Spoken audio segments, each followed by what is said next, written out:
செம்பருத்தி பூவு, கருந்துளசி, முடக்கட்டான் கீரை, செம்பருத்தி இலை, மருதாணி இலை, கரிசலாங்கண்ணி, வேப்பங்கலந்து பொடுகு போறக்கு, மருதாணி பூவு,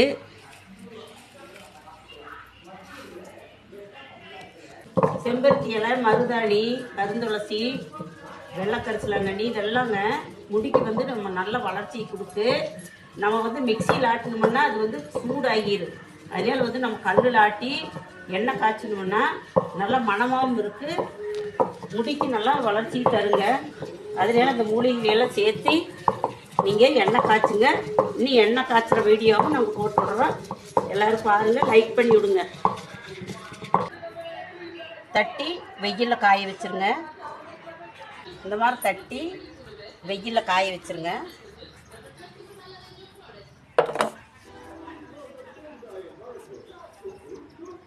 செம்பருத்தி பூவு இதெல்லாம் வந்து அன்றைக்கி ஆட்டின மண்ணங்க கல்லில் அது வந்து காய வச்சு எடுத்து வச்சுருக்குறோம்.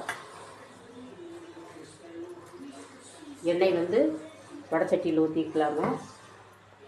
ஊற்றிட்டு கட் பண்ணி வடைச்சட்டியில் எண்ணெய் காய்ஞ்சிட்ருக்குது.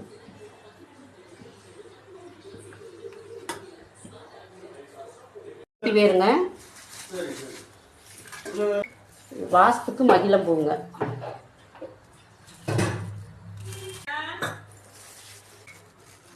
எண்ணெய் காஞ்சிருச்சுங்க. இந்த ராட்டி வந்து நம்ம போட்டுடலாம். இறக்கி வச்சு போடுங்க. அது கூட வந்து மகிழம்பூ வாசத்துக்குங்க.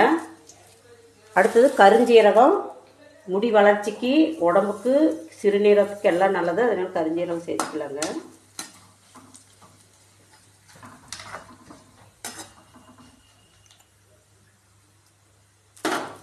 இந்த வெட்டி வேற வந்து நம்ம வடித்து பாட்டில் வைக்கிறப்ப இதை போட்டுக்கலாங்க.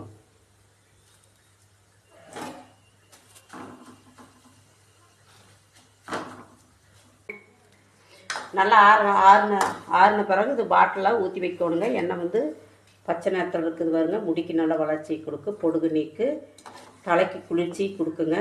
இது கண்டிப்பாக இந்த மாதிரி செஞ்சு பாருங்கள்.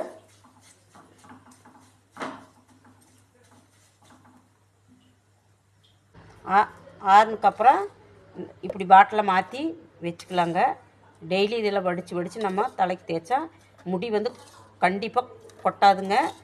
முடி வளர்ச்சியை அதிகப்படுத்து. கண்டிப்பாக இதை செஞ்சு பாருங்கள்.